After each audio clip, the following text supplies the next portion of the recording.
se reconnaissent en notre parole. La thématique d'aujourd'hui est le néocolonialisme de l'Occident. Comment empêcher l'histoire de se répéter? Je ne vais pas vous cacher que l'énoncé du thème me paraît très restrictif, puisque lorsque l'on parle de néocolonialisme, on ne peut pas le limiter à une seule zone géographique. Le néocolonialisme est un problème mondial. Il y a en effet le néocolonialisme occidental qui est le problème numéro 1 de la planète, que nous combattons viscéralement, quotidiennement. Mais il y a aussi parfois d'autres néocolonialismes dont on ne parle pas assez et qui sont pour nous autres Africains souverainistes tout aussi problématiques. Et je pense qu'on ne peut pas parler de volonté de souveraineté sans aborder le néocolonialisme dans sa globalité. C'est le discours que je tiens en Afrique et je ne vais pas changer de discours parce que je me trouve aujourd'hui à Moscou. On ne peut pas parler de cette thématique de comment lutter contre le néocolonialisme sans contextualiser au XXIe siècle l'époque, la période dans laquelle nous vivons, sans parler du système globaliste que nous connaissons. Le XXe siècle a vu l'affrontement entre deux blocs, le capitalisme d'un côté et le communisme de l'autre. Lors de l'effondrement du mur de Berlin, l'Occident a malheureusement gagné et le capitalisme est devenu une sorte de religion mondialisée, connaissant son ultime forme à travers le néolibéralisme économique et sociétal.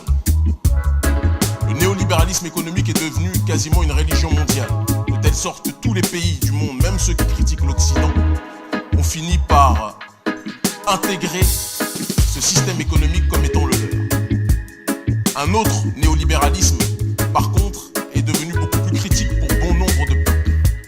Le néolibéralisme sur le terrain sociétal.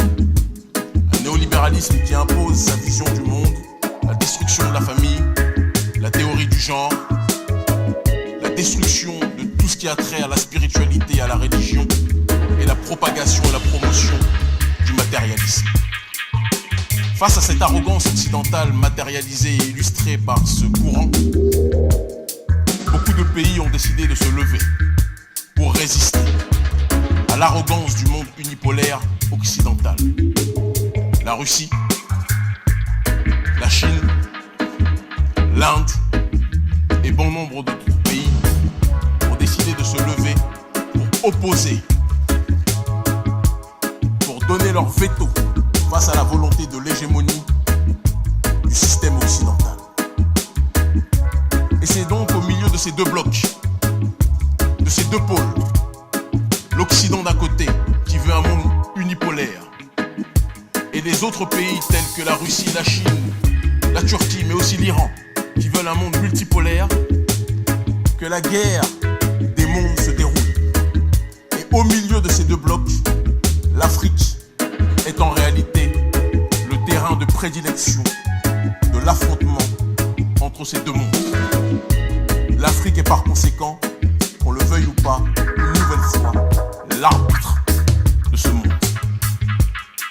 L'Occident agit à visage découvert sur le terrain du néocolonialisme, à travers ses ONG, à travers ses bases militaires, à travers la corruption de nos dirigeants africains, à travers son hégémonie culturelle dont parlait Gramsci, hégémonie qui est de plus en plus présente dans le cœur de nos élites africaines.